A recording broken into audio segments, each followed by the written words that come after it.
Neal Benezra, thanks for coming in. I know it's a busy time for you. My pleasure. Great to be here. Well, remind us why the MoMA is closing. What's going to be happening over the next 2.5 years?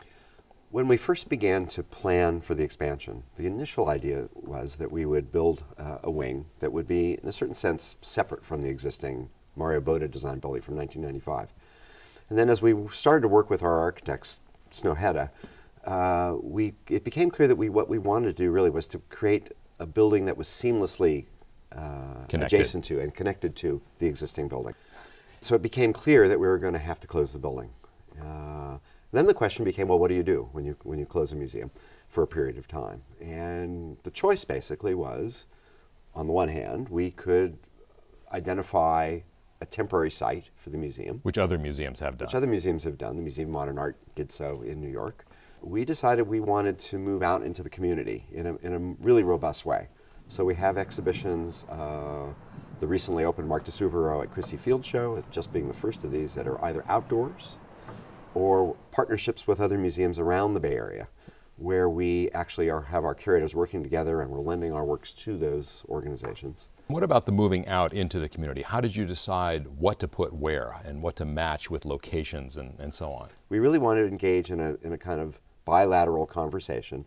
What could we do together that would be exciting for both for our audience and our membership, but also for the audience and the membership of those other museums? Are we talking mostly in the Bay Area, or how far aflung? We have exhibitions all through San Francisco, all the major and some smaller museums as well. Also the East Bay, Berkeley and Oakland, the Cantor at Stanford. But then beyond that, we have exhibitions that are going to be traveling up and down the state of California, mostly to underserved communities, which we think is a terrific opportunity. And then we have one international show that's going to travel at least to Paris. What are some of the logistical issues that go with mounting that many exhibits at one time in different places?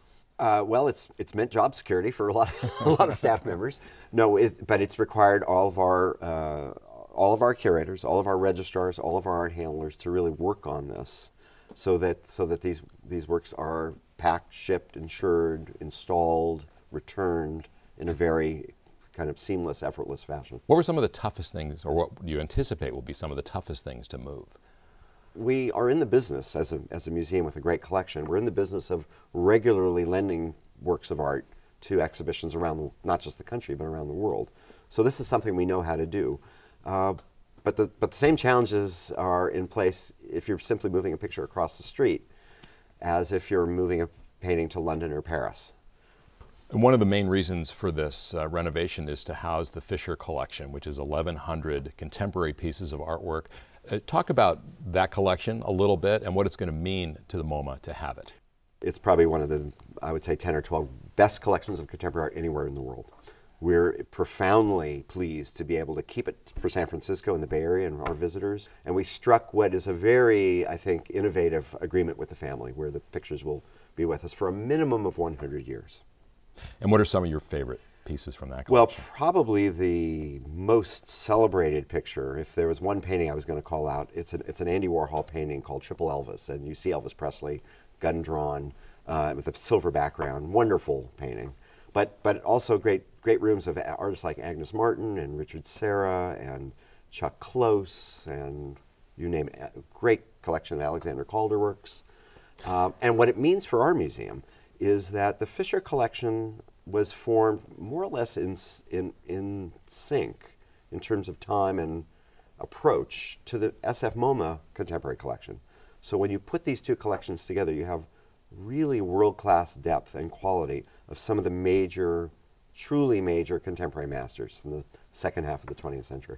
You set out, or the board set out, to raise some $555 million, and you recently upped it to $610 because the fundraising was going so well and was so far ahead of schedule. What accounts for that, do you think? Why the excitement, the enthusiasm for this project? You know, I think the stars are just aligned at SFMOMA right now. I'm the lucky beneficiary of this in so many ways. We have great board leadership. I think the fact that the Fisher collection is staying in the city and staying with the museum is fundamentally important. I think the fact that we've built the city a new firehouse because we've made a really interesting agreement with the fire department and the city, whereby we're going to obtain a piece of property that was occupied by an old firehouse, and so we built the city a new one so that we could take over the old one and build there. I think that the community of the museum has gotten behind this project in an unprecedented way. And then finally, in the days up to the closing, there's going to be a lot of opportunities for people to participate. So the museum will close. The lights go out on June 2nd, although we're going to be turning on the lights all over the city thereafter. But those last 4 days, from the 30th through the 2nd, the museum will be open free of charge.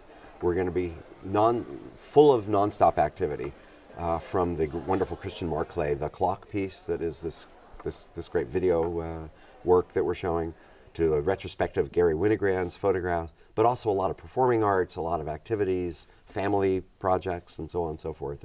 It'll be a great time to come see the museum as it is for the last time. And January 2016, doors open again. Correct. All right. Well, Correct. Good luck. Thanks for coming in. My pleasure. Thank you.